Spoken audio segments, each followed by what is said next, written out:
Oke, Bismillahirrahmanirrahim. Assalamualaikum warahmatullahi wabarakatuh. Di sini saya akan menjelaskan tentang kursus yang saya ikuti saat ini. Sebelumnya, perkenalkan nama saya Bayu Leonolader Habibuo dengan NRP 5026211098. Di sini saya mengikuti sebuah kursus yang diadakan oleh Udemy dengan judul kursus yaitu Requirement Engineering Software Engineering yang sesuai dengan penugasan mata kuliah perangkat lunak, rekayasa kebutuhan perangkat lunak. Oke, sebelumnya di sini saya akan menjelaskan overview tentang materi apa saja yang akan diajarkan dalam pelatihan ini. Yang pertama, we will understand the need for the requirement for software system. Kemudian mengetahui atau understand the requirement engineering process. Kemudian discuss the requirement analysis and conceptual modeling. Kemudian menjelaskan atau explaining various technique to document the requirement. Kemudian providing an overview requirement, change management. Kemudian kita mempelajari atau learn the different type of requirement, yaitu fungsional, non-fungsional, sistem, dan proses requirement. Kemudian kita juga akan mempelajari perbedaan teknik to derive atau menurunkan dan elicit the requirement. Kemudian kita akan explain atau menjelaskan how requirement are classified. Bagaimana sebuah requirement itu diklasifikasikan. Dan yang terakhir kita akan overview software requirement verification and validation. Kemudian kurs konten yang akan saya pelajari yaitu dibagi menjadi 10 bagian yang mana saya akan selesaikan dalam 5 part. Jadi setiap part saya akan selesaikan 2 poin-poin di sini. Yang pertama yaitu pada poin Software Engineering Introduction yang berisi tentang Software Engineering Introduction, why learn Software Engineering, kemudian juga what is Software Engineering, dan diakhiri dengan quiz pada sub bagian pertama. Kemudian yang kedua tentang Introduction to Requirement Engineering yang berisi Requirement Engineering Introduction, Definition of a Software Requirement, kemudian ada Product and Process Requirement, kemudian ada Functional and Non-Functional Requirement, kemudian Non-Functional Requirement, kemudian ada poin yang lebih lagi yaitu Emergent Properties, Quantifiable Attributes, Software and System Requirement, dan diakhiri dengan quiz juga. Kemudian ada requirement process, yaitu proses modeling, proses aktor, requirement process support and management, proses quality and improvement, dan diakhiri dengan quiz. Kemudian ada requirement elicitation, yaitu yang berisi requirement elicitation introduction, issue and problem, requirement source, brainstorming, interview, facilitates, workshop, focus group, prototype, benchmarking, scenario and use case, user story, questionnaire and survey, role-playing and waypoint, document, observation, ethnography, dan when to stop eliciting requirement. Dan diakhiri dengan quiz. Kemudian ada requirement analysis, di mana requirement analysis ini berisi requirement analysis introduction, requirement classification, architectural design, and requirement allocation. Kemudian ada juga requirement negotiation, formal analysis, derived requirement, feature analysis, dan requirement analysis quiz, yaitu quiz yang ada di bagian subbab. Kemudian ada requirement modeling, di mana berisi why requirement modeling, ada data flow diagram, class diagram, activity diagram, state diagram, dan diakhiri dengan quiz. Kemudian selanjutnya yaitu requirement documentation, di mana requirement documentation berisi tentang introduction, detail versus simplified requirement documentation. Kemudian ada creating a simplified requirement document, creating a SRS, properties of a single requirement, properties of whole requirement document, system requirement specification atau SysRS, dan diakhiri dengan quiz. Kemudian selanjutnya ada requirement validation yang berisi tentang requirement validation introduction, requirement review, prototyping, model validation, acceptance test, dan diakhiri dengan quiz.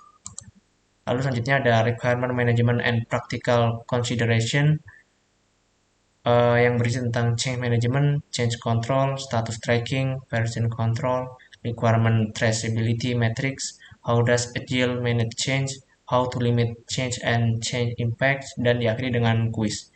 Dan yang terakhir yang berisi requirement tool, dimulai dari requirement tool classification, brainstorming, prototyping, modeling, collaboration, business need assessment tools, data analysis tools, dan why requirement management tool, kemudian requirement management tool, introduction a tool into an organization, dan yang terakhir yaitu success factor for tool.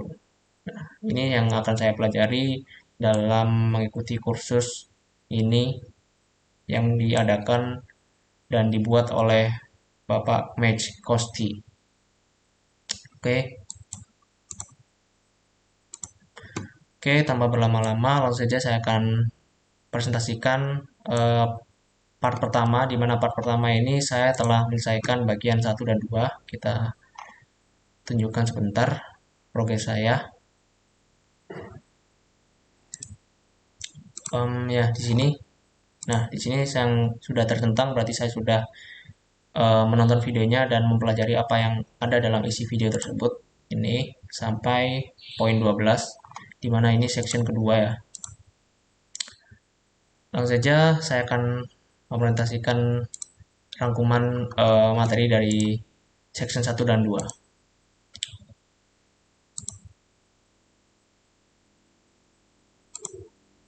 Oke.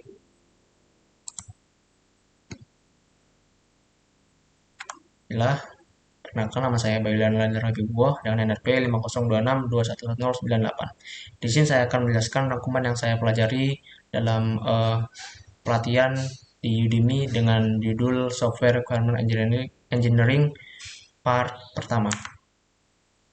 Jadi pengenalan Software Requirement Engineering. Pencipta bahasa programan C++, BJM Storesap, pernah mengatakan bahwa peradaban kita ada di perangkat lunak. Pernyataan itu didukung seperti contoh kontrol perangkat lunak dan berbagai macam perangkat dari ponsel dan pemutar musik hingga peralatan pintar seperti oven, microwave, mesin cuci, dan lain sebagainya. Perangkat komputer pribadi yang digunakan banyak orang di tempat kerja dan komputer mainframe besar beroperasi di organisasi pemerintah. Bahkan sulit membayangkan area aktivitas manusia jika setidaknya bergantung pada sebagian pada perangkat lunak termasuk pekerjaan, profesional, aktivitas rumah, dan hiburan. Dalam seri ini kita akan mempelajari alat dan metode yang kita gunakan untuk semua yang kita kerjakan saat membangun perangkat lunak kita.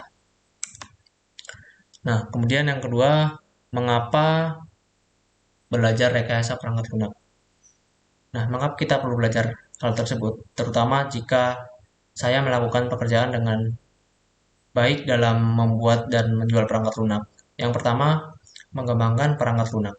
Tujuan utama dari seorang mempelajari rekayasa perangkat lunak adalah untuk mengembangkan perangkat lunak yang dapat berfungsi dan berguna sebagai perangkat lunak tertentu harus memiliki fungsi dan kegunaan yang spesifik agar dapat digunakan oleh penggunanya. Yang kedua, memperbarui fungsi. Terkadang perangkat lunak yang sudah ada membutuhkan pembaruan karena mungkin fungsinya telah berkurang. Dengan mendalami perangkat lunak akan mampu mengembangkan perangkat lunak yang sudah ada itu menjadi sistem perangkat lunak yang lebih baik. Kemudian menciptakan perangkat lunak yang user friendly. Setiap pengguna atau user pasti menginginkan perangkat lunak yang user friendly. Setidaknya perangkat lunak yang user friendly memiliki tampilan yang menarik, fungsional, dan mudah digunakan oleh penggunanya. Kemudian yang keempat yaitu mengintegrasikan pada peralatan mekanikal yang ada. Pada beberapa peralatan mekanikal memerlukan integrasi dengan perangkat lunak agar sistem dapat bekerja dengan optimal. Nah, seorang yang mendalami hal ini pasti telah paham dengan masalah tersebut. Dengan kemampuannya mempelajari rekayasa perangkat lunak, maka sebuah sistem perangkat lunak mampu diintegrasikan pada sebuah peralatan mekanikal, sehingga mendukung kegiatan operasional pada peralatan tersebut. Oke. Selanjutnya, apa itu rekayasa perangkat lunak? Jadi rekayasa perangkat lunak atau kita singkat dengan RPL atau RKPL adalah suatu bidang profesi dan juga mata pelajaran yang mempelajari tentang pengembangan perangkat-perangkat lunak termasuk dalam hal pembuatannya, pemeliharaannya, hingga manajemen organisasi dan manajemen kualitasnya. Bisa dikaitkan rekayasa perangkat lunak ini merupakan sebuah perubahan yang terjadi pada perangkat lunak guna melakukan pengembangan, pemeliharaan, pengembangan, dan pembangunan kembali dengan menerapkan prinsip rekayasa sehingga memperoleh perangkat lunak yang bisa bekerja lebih efisien dan efektif pada user nantinya. Nah, apa sih manfaat rekayasa perangkat lunak? Di sini saya akan menjelaskan tiga manfaat rekayasa perangkat lunak. Yang pertama yaitu menggunakan teknik yang kuat dan diterima dengan baik untuk menyelesaikan tugas sehari-hari di antara proyek tersebut. Kemudian yang kedua, secara akurat memprediksi biaya dan jadwal untuk menyelesaikan proyek. Dan yang terakhir, membangun karakteristik yang diinginkan dalam produk kami seperti perawatan, keandalan, dan lain sebagainya. Nah, selanjutnya, ini adalah fase pengembangan perangkat lunak, dimulai dari konsep exploration, kemudian requirement atau permintaan, desain atau membangun sebuah desain ya. Kemudian construction yaitu mengimplementasikan desain tersebut, kemudian testing, instalasi atau menginstal, dan operation and maintenance yaitu pemeliharaan dan pengoperasian dan retirement. Oke. Selanjutnya, apa itu requirement engineering? Nah, definisi lain dari requirement engineering adalah fase terdepan dari proses rekayasa perangkat lunak atau software engineering, di mana software requirement atau spesifikasi kebutuhan dari user atau pengguna dan customer atau pelanggan dikumpulkan, dipahami, dan ditetapkan. Nah, mengapa requirement engineering itu penting? Jawabannya adalah requirement engineering membantu seorang software engineering untuk memberikan pengertian yang lebih baik terhadap masalah yang hendak dipecahkan, antara lain pemahaman tentang bisnis yang berpengaruh pada aplikasi, kebutuhan pengguna, dan bagaimana pengguna akan berinteraksi dengan aplikasi. Nah, di sini ada gambar biaya perbaikan defek atau kecacatan pada software. Yang pertama itu pada requirement, design, coding, unit test, acceptance, dan maintenance. Nah, dari tabel ini dapat kita ambil kesimpulan bahwa pada tahap requirement, biaya untuk memperbaiki suatu software itu lebih sedikit dibandingkan yang lainnya, yaitu design, coding, unit test, dan acceptance, hingga maintenance. Dan maintenance adalah membutuhkan biaya yang paling besar ketika terjadi sebuah defect. Jadi pada saat requirement ini adalah hal yang paling krusial dalam uh, saat memperbaiki perangkat lunak karena biaya yang dibutuhkan itu relatif kecil daripada biaya yang dibutuhkan saat desain, coding, unit test, hingga maintenance. Nah, kemudian tentang definisi software requirement. Menurut IEEE ya, yang pertama kondisi atau kemampuan yang dibutuhkan oleh pengguna untuk memecahkan masalah atau mencapai tujuan. Ini menyoroti bahwa tujuan utama dari persyaratan adalah untuk memecahkan masalah atau mencapai suatu tujuan, bukan hanya implementasi. Apapun yang terlintas dalam pikiran beberapa pengguna cenderung memberi Anda harapan eh, untuk bagaimana masalah harus diselesaikan dan bukan masalah itu sendiri. Kemudian yang kedua, yaitu definisi lain adalah bahwa persyaratan adalah kondisi atau kemampuan yang harus dipenuhi atau dimiliki oleh sistem komponen sistem untuk memenuhi spesifikasi standar, kontrak, atau dokumen resmi lainnya. Persyaratan yang memenuhi nomor satu harus diterapkan dalam solusi ini. Kemudian sebaliknya, persyaratan tersebut harus diterapkan untuk melengkapi atau memenuhi sistem yang akan membawa kita ke poin yang ketiga. Dan bagian yang terakhir dari definisi bagian terakhir ini adalah representasi terdokumentasi dari kondisi atau kemampuan yang ada dalam poin 1 atau 2 ya. Persyaratan harus didokumentasikan. Kemudian definisi software requirement menurut Swaybook.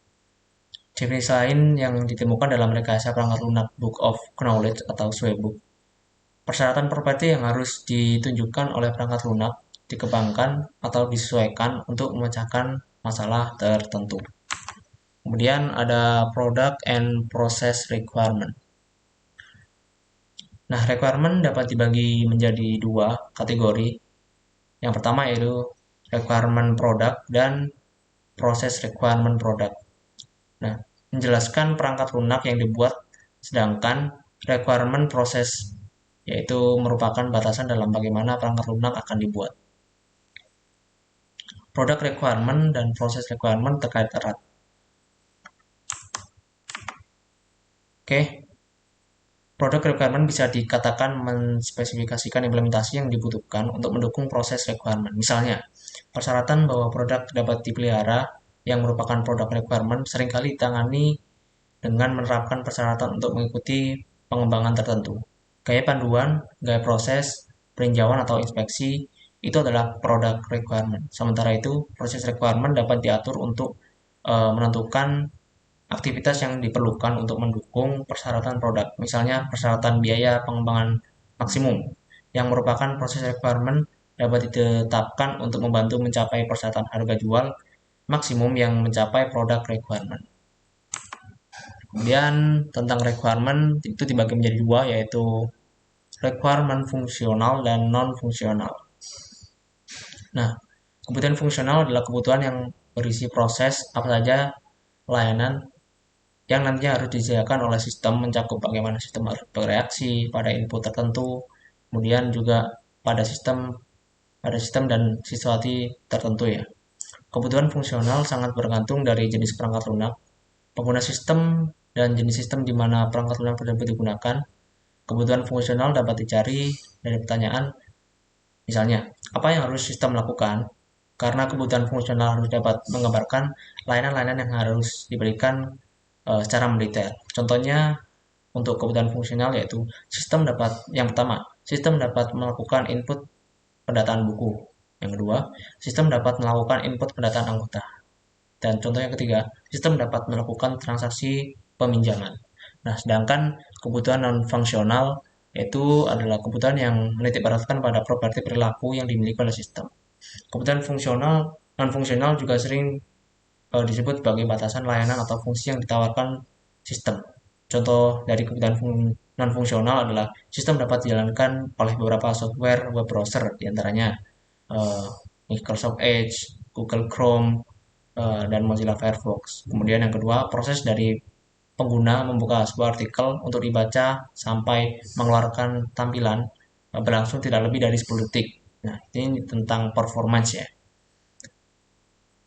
Kemudian secara umum kebutuhan non-fungsional atau non-fungsional perangkat lunak terdiri dari 4 macam, yaitu usability yang pertama. Usability adalah kebutuhan non-fungsional terkait dengan kemudahan menggunakan sistem atau perangkat lunak oleh user. Kedua, portability. Portability adalah kemudahan dalam pengaksesan sistem, khususnya terkait dengan faktor dan lokasi pengaksesan serta perangkat lunak atau teknologi yang digunakan. Kemudian reliability. Reliability merupakan kebutuhan terkait kehandalan sistem atau perangkat lunak, termasuk juga faktor keamanan, yaitu security. Kemudian yang keempat yaitu supportability. Nah, supportability ini adalah kebutuhan terkait dengan dukungan dalam penggunaan sistem atau perangkat lunak. Dari penjelasan kebutuhan fungsional dan non-fungsional tadi ya, secara umum kebutuhan fungsional disajikan dalam bentuk sistem harus melakukan requirement, sedangkan kebutuhan non-fungsional disajikan dalam bentuk sistem akan requirement. Oke, selanjutnya tentang emergent properties. Nah, emergent properties ini adalah hal lain yang perlu disebutkan ketika berbicara tentang persyaratan non-fungsional. Nah, ini adalah istilah baru yang disebut emergent properties. Emergent properties adalah beberapa persyaratan yang hanya dapat muncul ketika seluruh perangkat lunak selesai. Emergent properties ini tidak dapat ditangani oleh suatu komponen, tetapi bergantung pada bagaimana semua komponen perangkat lunak masuk beroperasi. Kemudian ada yang kedua ini, quantifiable attribute, di mana quantifiable requirement persyaratan yang dapat diukur dan juga diverifikasi.